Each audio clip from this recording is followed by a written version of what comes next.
안녕하십니까, 한승구 대표님. 네, 안녕하십니까. 자, 2023년에 들어서 네. 지난 2022년 국방백서 남북 군사력 현황이 발표가 됐습니다. 네, 발표됐습니다. 이 남북과의 차이가 어떻게 또 이렇게 변화가 됐었는지 굉장히 궁금한데요. 그래서 뭐 발표한 도표를 이렇게 살펴보니까 네. 좀 차이점은 있는데 전체적으로 봤을 때는 큰 변화는 없습니다. 세세하게 큰 이제 변화는 없고. 항목별로 이제 해설할 수 있는 내용들이 있는데 네네. 전반적인 큰 그림은 네. 그냥 뭐 먼저 정부에서 발표했던 것에서 크게 이렇게 벗어나지는 않아요. 아, 그렇군요. 네, 그래서 저희가 이제 이번에 이거는 이제 해설을 해드리고자 하는 거는 세세한 부분들, 네, 그렇게 상세하게 좀 봐야 되는 부분들을 알려드리고자 제가 이제 시간을 좀 갖고 있는 겁니다.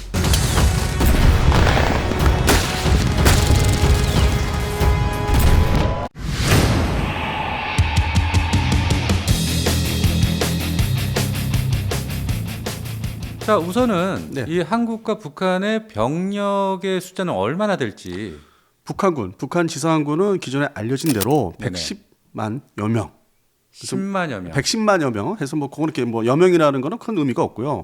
기존에 알려진 게 그 정도 수준이었습니다. 예전에 먼저 정부에서 발표했을 때도 이 네네. 정도 수준이었는데 대한민국 육군 지상군이 좀 줄었죠. 우리가 알다시피 그 사이에 사단들이 많이 해체됐어요. 그래서 관련된 이제 병력들이 이제 감축이 된 거죠. 감소되고 다시 네. 재배치하고 그러다 보니까 이번에 이제 발표한 게 36만 5천 명. 36만 5천 명. 예, 먼저 번에는 뭐 40여 명 이렇게 됐는데 그 한 3만 5천이 줄어든 게 숫자상으로는 상당히 줄어든 것처럼 보이죠.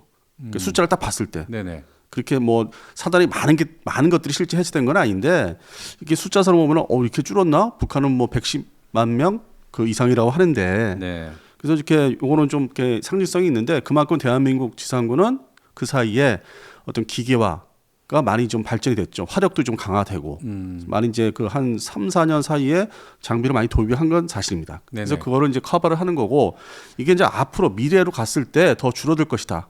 이제 이 부분이 좀 걱정은 되죠. 그래서 앞으로 이 우리 병역 제도가 이제 어떻게 또 조정을 해야 되는지 그 문제도 있고 그래서 지상군을 이렇게 보면은 일단 제일 그 상징성 있는 게 사단 숫자인데 뭐 이거는 전통적으로 뭐 대한민국이나 북한을 이렇게 비교하면은 2배 차이가 나는 건 뭐 그냥 그대로 그냥 크게 2배 차이가 나고 있고 여단에 보면은 독립여단 포함해서 여단을 보면 3배 차이.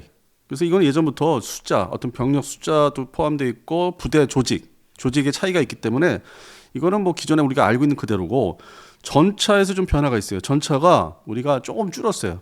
전에 비해서. 아, 그래요? 예, 북한군은 뭐 4,300여대라고 하는데 네. 이 북한의 4,300여대 전차라는 게 대부분의 숫자를 차지하는 게 T-54, 55 구형 전차죠. 네. 지금 현재 우크라이나 전쟁 뭐 이렇게 살펴보시면은 아무리 뭐 전차가 발전이 안 됐어도 125mm 주포를 사용하는 T-72 계열, 뭐 T-80, T-90 서로가 양쪽이 네네. 그걸 중심으로 주력으로 쓰는데 북한은 이 숫자라는 게 T-54, 55, 100mm 주포 사용하는.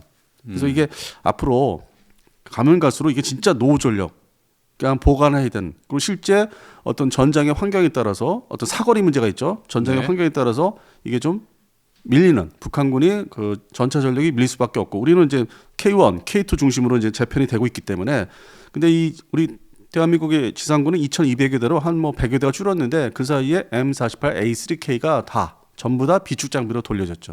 그리고 M48A5K 105mm 주포 쓰는 전차 중에서 좀 구동이 잘 안 되는 거, 어떤 기동 성능이 떨어지는 것들은 좀 이렇게 다 열애시켰죠. 네네. 그것도 역시 보관 부위로, 그러니까 일선 부대에서 제어시키고, 그리고 기계화 사단이 재편되면서 많이 쪼개놨어요 부대를. 네. 잘게 쪼개놔서 사실상 우리 대한민국의 육군의 전차 전력은 105mm 주포를 사용하는 K1 계열이죠. 그리고 이제 장갑차가 반대로 우리가 앞섭니다. 숫자가. 우리가 장갑차가 3,100여 대인데 북한군은 2,600여 대. 그래요. 근데 이게 이제 공통점이 지상군 중심으로 보면은 장갑차하고 또 다른 헬기, 기동수단인 공중수단인 헬기가 우리가 북한보다 항상 앞서요. 그럼 기동 헬기는 남한과 북한의 차이가 어떻게 됩니까? 우리 대한민국은 이제 공격 헬기 포함해서 700여 대, 700여 대를 700여 대. 보유하고 있고 북한군은 290여 대.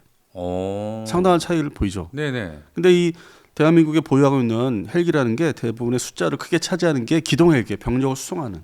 그리고 일부분은 이제 대잠 헬기라든지 공격 헬기들이 포함되는데 그건 전체 700여 대 중에서 좀 비중이 낮죠. 네네. 그럼 이 포병 전력은 얼마나 차이가 날까요? 숫자상으로 이렇게 보면은 눈에 이렇게 금방 안 들어오는 게 변화가 없다는 얘기거든요. 큰 변화가 세세한 변화는 몇 문 정도 이런 거는 차이가 있겠지만은 우리 대한민국이 5,600여 문 이거는 별 그렇게 크게 변화가 없었어요. 왜냐하면 그렇군요. K9 자주포를 다 전력화를 한 상태가 얼마 안 됐기 때문에 그렇죠. 그 사이에 2, 3년 사이에 증가가 없었다는 거죠. 뭐 견인포를 새로 생산하는 게 아니기 때문에 네네. 자주포를 사업을 마무리 진 거기 때문에. 그리고 기존의 K55를 55A5로 개량하는, 그러니까 있는 차체를 개량한 거기 때문에 숫자가 늘어나는 게 아니라 성능이 좋아진 거고. 네네. 그래서 대한민국의 육군이 어떤 견인포 포함해서 자주포 전력은 뭐 숫자가 그렇게 변동이 없는 거. 네. 근데 북한군은 8,800여 문. 그러면 2배죠. 거의 약 2배. 그러네요. 그런데 북한군의 포병 전력을 보면은 상당수를 차지하는 게 76mm. 그리고 76mm. 예. 그다음에 근접 전용이니까 뭐 쓸모는 있어요. 이런 네. 한반도 상황에서. 그다음에 122mm.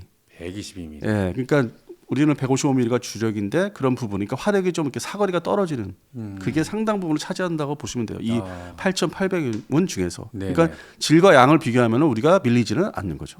그러네요. 질과 양으로 나눠서 봤을 때는. 네. 그리고 이제 또 변화가 이 견인포나 자주포는 우리가 숫자가 변화가 없는데 네네. 소위 다연장 그리고 방사포로, 이제 북한에서 방사포라고 하죠. 그렇죠. 이 부분이 우리가 그 몇 년 사이에 좀 숫자는 늘었어요. 아직도 뭐 이게 숫자가 열세한 거는 뭐 엄청난 숫자가 열세하는데 네. 우리 대한민국이 310여 문, 이 소위 다연장 로켓포라는 게 네. 북한은 5,500여 문. 근데 네. 이게 저는 이게 변화가 있다고 이렇게 생각하고 말씀드린 이유가 예, 어떤 변화가 우리가 있었어요? 기존에 우리 다연장 로켓포가 주력이 구령이었어요. 한 150여 문. 네, 그렇죠. 그러고 나서 이제 그거를 좀 보완하고 좀 일부 도태시키고 해서 그거를 이제 전력을 증강시키기 위해서 또 150여 문의 네. 천무가 들어갔다고 보시면 돼요. 천무가. 네. 그러면 이 발표한 국방백서에서 310여 문이라고 하는 여문은 여문. 약간 좀 줄인 건데 MLRS가 있죠. 네네. 미국에서 도입한. 그걸 포함시키면 이제 이런 문장이 나오죠. 이런 단어가. 그러니까 실제적으로 구령이 150문에서 좀 줄었고 그리고 천무를 그만큼 채워 넣은 거죠. 그래서 이게 전례 없이 좀 증가했다고 좀 보는 거예요. 근데 북한군의 5,500여 문은 그 뭐 이렇게 뒤져보시면 아시겠지만은 그 뭐 퍼레이드 올해 한 퍼레이드 말고 그 옛날 10년 전에 퍼레이드를 한번 보시면은 2012년도 네네. 그 우리가 농사 지을 때 쓰는 경운기 경운기. 거기에 연동해서 끌고 하는 소형 방사포 뭐 76mm 뭐 하여튼 뭐 소형 방사포 네네. 그게 상당 부분 차지하고 있죠. 그리고 이제 또 이 러시아 지금 우크라이나 이 전쟁 보시면은 그 122mm 122mm. 예, 그게 상당수 많이 차지하고 있기 때문에 화력을 비교했을 때 사거리 파괴력을 보면은 네네. 이게 또 이제 뭐 지역에 따라서 또 배치한 지역에 따라서 후방에도 배치한 게 많으니까 북한군은 네. 그래서 전방에 배치한 걸 보면은 우리가 밀리지는 않을 것이다. 전방 기준으로 했을 때 네. 전방에 앞에 서로 대치하고 있는 부분. 근데 얘들은 이제 장기전을 대비해서 후방에 그런 또 소구경의 방사포를 많이 가지고 있는 거죠. 소위 뭐 노동적이대 직속으로 갖고 있는 것도 있고. 그래서 그거는 이제 좀 구형이 들어가니까 전방에 비교했을 때는 우리가 밀리지는 않을 것이다. 네. 그동안 보완을 많이 했다고 저는 보는 겁니다. 네네네. 예. 그럼 뭐 지대지 미사일이나 탄도탄 같은 경우는 어떻게 차이가 납니까? 북한군은 이제 뭐 전략군이라고 이번에 표현을 하는데 발사기, 발사대 플랫폼 네. 넣고서 이렇게 쏘는 거 그렇죠. 차량이죠. 예. 텔이라고 하는 그걸 기준으로 했을 때 100여 기. 100여 기. 상당히 많이 들은 거죠. 그러니까 텔로 된 거.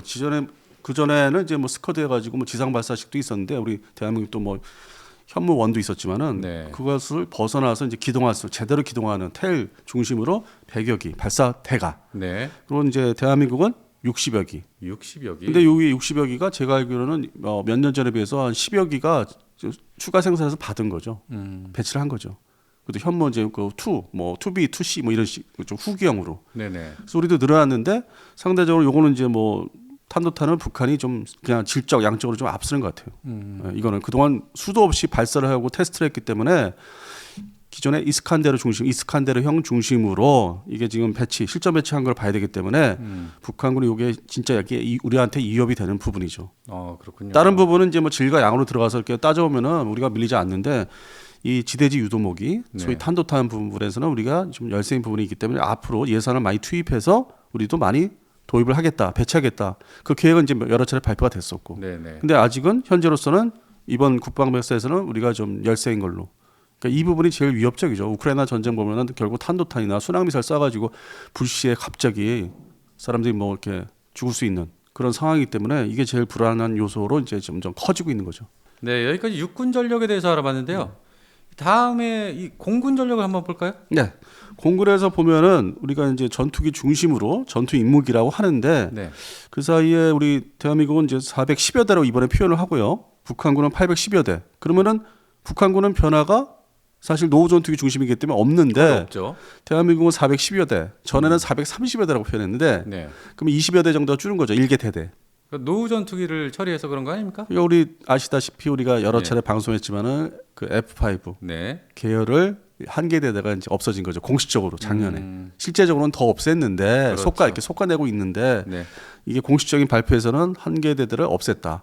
그러면 이제 부대로도 보면은 최근에 가장 먼저 그 없어진 부대가 광주에 있던 F5 부대가 네. 해체가 됐죠. 한 네네. 3년 전에. 예. 그래서 그 부분을 이제 뺀 것 같아요. 실제 반영을 한 것 같습니다. 아, 그렇군요. 그래서 F5가 지금 수원하고 강릉 그 전투 비행단은 아직도 존재하고 있죠. 네. 그 4개 전투 비행 대대가. 네. 근데 이 공식 발표문에서는 이제 한 개 대대 해체한 거를 이제 인정을 하고 발표를 이제 알려준 거죠. 네. 2025년 되면 어차피 강릉이나 수원 기지에 있는 F5도 다 이렇게 처리가 되지 않습니까? 두 개 대대가 현재 있는데 하나씩 없어져요. 하나씩. 네, 네. 그 지금의 4개 대대가 2개 대대로 줄어드는 거죠. 그래서 그 2개 대대는 2030년까지 유지를 한답니다. 네. 그게 기종이 같은 F5 중에서 우리가 국내에서 조립 생산한 제공호. 예. 네. 그래서 뭐 그건 차후의 변동이고 현재로서는 이제 1개 대대가 없어진 거를 이제 이렇게 포함을 시킨 거죠. 반영을 한 거죠. 네, 네, 네. 그리고 감시 통제기로 표현하는데 이제 이게 일종의 우리 그 조기경보 통제기. 네, 네. 그걸 이제 주력이죠, 그게. 그런 이제 감시 영찰 항공기를 얘기하는데 숫자는 뭐 그렇게 의미가 없어요. 70여 대. 70여 대. 예, 그리고 이제 북한은 30여 대. 근데 북한은 뭐 정찰기 개념이 그렇게 뭐 강하지 않기 때문에 기존에 그 예를 들어서 미그 21 전투기에 뭐 정찰 포드를 달아서 이렇게 유지하는 아니면 IL-28 경폭격기를 네. 정찰용으로 쓰는 전용하는 그런 걸 이제 말하는 것 같은데 우리는 아주 전문적인 정찰, 뭐 감시 그렇죠. 통제하는 항공기고 아주 그 성능이 되게 우수한. 그래서 요거는 이제 뭐 질적, 양적으로도 뭐 우리가 앞서고 있는 부분이고. 그리고 이제 공중 기동기, 이 공중 기동기는 사실 수송기를 말하는 건데 우리가 50여 대, 북한이 350여 대. 야, 근데 이게 특징이 우리는 다 대형. 예. 뭐 CN235, C130, 뭐 다 대형계, KC330. 예. 북한군은 저번에 말씀드렸던 AN2. 아, AN2가 300대, 300여 대고 50여 대가 이제 뭐 기존에 뭐 여객기를 개조해서 쓰는 게 있어요. 뭐 여러 잡동산이. 네. 그걸 포함시키면 이제 350여 대까지 이제 표현을 하는 건데 북한은 AN2.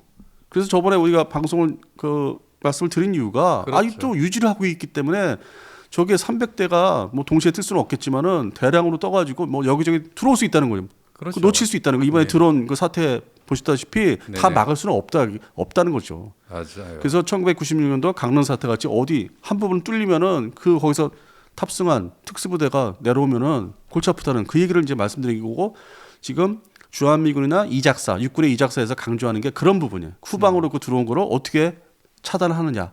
그래서 뭐 어제 오늘 그 일반 뉴스를 보면은 관련 뉴스를 보면 계속 나와요. 중요시하는. 그래서 주한미군도 이 특작부대에 대한 거를 우리 대한민국 육군의 이작사에서 더 신경을 써달라는 그런 멘트도 나오고. 네. 예. 그리고 이제 훈련기로 넘어가면은 이건 뭐 전통적으로 우리가 훈련기 숫자가 원래 많아요, 원래. 그것도 다 제트기 중심으로. 그래서 190여 대, 북한은 80여 대. 네. 그래서 이거는 뭐 그렇게 의미가 없고 헬기 부분은 아까 말씀드렸고. 네. 예. 그래서 뭐 공군 부분은 지금 우리가 전투기가 노후 전투기가 좀 줄었다. 예, 그렇게 보시면 됩니다. 아, 그렇군요. 자, 그럼 해군 쪽 차이를 한번 볼까요? 해군도 뭐 숫자상으로는 의미가 없어요. 우리가 대한민국 그 해군의 전투함정이 90여 척을 표현하는데 북한은 420여 척. 420였죠. 오늘 어떻게 보십니까, 비디님? 그러니까 북한군은 온갖 잡동산이 그 양으로 승부를 하니까. 조그만 그 예, 저기 예. 초계정들, 뭐 초계함들, 조그만 배들 막 그냥 뭐 그것도 이렇게 종류가 통일돼야 되는데 운영을 유지를 위해서 네. 막 잡동 이것저것 많이 가지고 있는. 네. 그러니까 실제 전력으로 보기에는 좀 어려운 것들이 많아서 이거 숫자를 420여 척 얘기하는데 별 저는 의미가 없다고 봅니다. 아. 대한민국은 반대로 90여 척은 1000톤급 이상 다 포함해서 물론 이제 여기 보면은 그 참수리급 뭐 한 그 소형 전투 함정을 이제 포함시킬 수 있는데 지금 이 숫자 발표한 거 봐서는 네네. 대형 전투 함정 중심으로 숫자를 이제 집계를 낸 것 같습니다. 네. 그리고 이제 뭐 상륙 함정도 북한이 250여 척이라고 하는데 우리는 이제 10여 척이고. 근데 이 10여 척 척이요? 우리는 다 대형함이죠. 아, 뭐 그러네.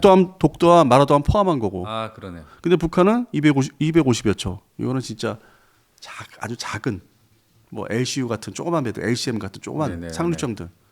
그러니까 병력을 수용하기에는 적은 것들. 그래서 그런 걸 따지면 숫자가 뭐 엄청 많은 것 같은데 수송 능력을 비교하면 우리가 한 번에 대량으로 할 수 있죠. 북한 해군에 비교해서. 음. 그리고 이제 기대적 함정은 뭐 우리는 10여 척이라고 표현하는데 북한은 20여 척인데 네.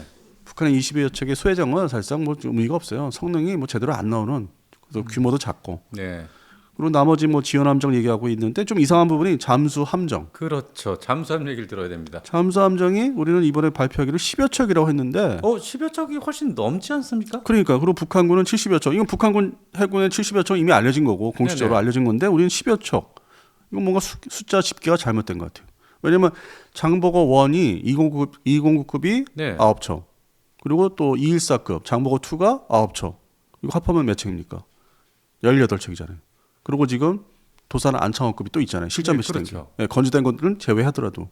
그러면 그것만 해도 20척은 될 텐데 이 10여 척으로 좀 표현하고 있습니다. 왜 10여 척으로 표현한 걸까요? 모르겠어 이게 좀 이해가 안 돼요. 이거 뭐 잘못 발표한 건지 아니면 활동하는 지금 움직이는 실전 그 배치 작전에 나가 있는 걸 기준으로 한 건지 아니면 고장 나서 뭐 수리하고 있는 걸 뺀 건지. 그래서 뭐 잠수함의 전력에 있어서 숫자가 좀 이렇게 줄인 거는 제가 볼 때는 조금 의아한 점이 있죠. 예, 이게 뭐 네. 잘못 발표한 것도 같기도 하고. 아니면 진짜 어떤 의미가 있을지도 모르고요. 네, 뭐 일부러 줄여서 발표되는 뭐 이유가 있는 건지 모르겠는데 네. 하여튼 뭐 그렇게 현재 나와 있는 건 그렇습니다. 예. 네. 자, 여기까지 2022년 남북한 국방백서 군사력 현황을 알아봤는데요. 예. 듣고 보니까 뭐 수적으로는 북한이 월등하지만 역시나 우리 남한, 예, 대한민국. 한국이 역시나 질적으로는 상당히 우세하네요. 한 뭐 5년 사이에 대한민국의 전력이 어떤 질적으로는 상당히 좀 그 돈을 예산 투자를 많이 했다는 그 효과 표시가 난다고 저는 보고 있습니다. 그래서 뭐 우리 대한민국은 이제 이렇게 골고루 육군, 해군, 공군 전력에 집중 투자를 한 거고 북한은 딱 하나만 잡아서 네. 그 유도무기에 집중 투자를 한 거고 그렇게 해서 이제 버티는 거고. 그렇죠. 어떤 뭐 전력의 변화는 그 30년 사이에 이렇게 이제 바뀌어 온 거죠.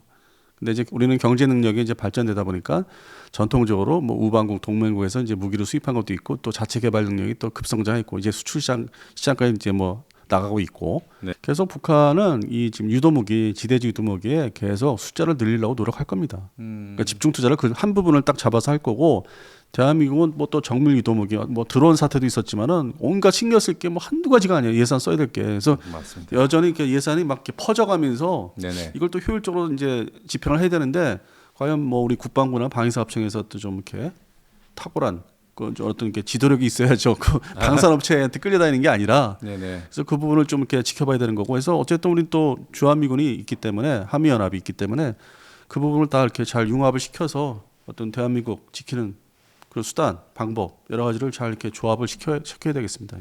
네, 여기까지 2022년 국방백서 남북한 군사 현황을 살펴봤습니다. 안승호 대표님, 오늘도 수고 많으셨습니다. 네, 감사합니다.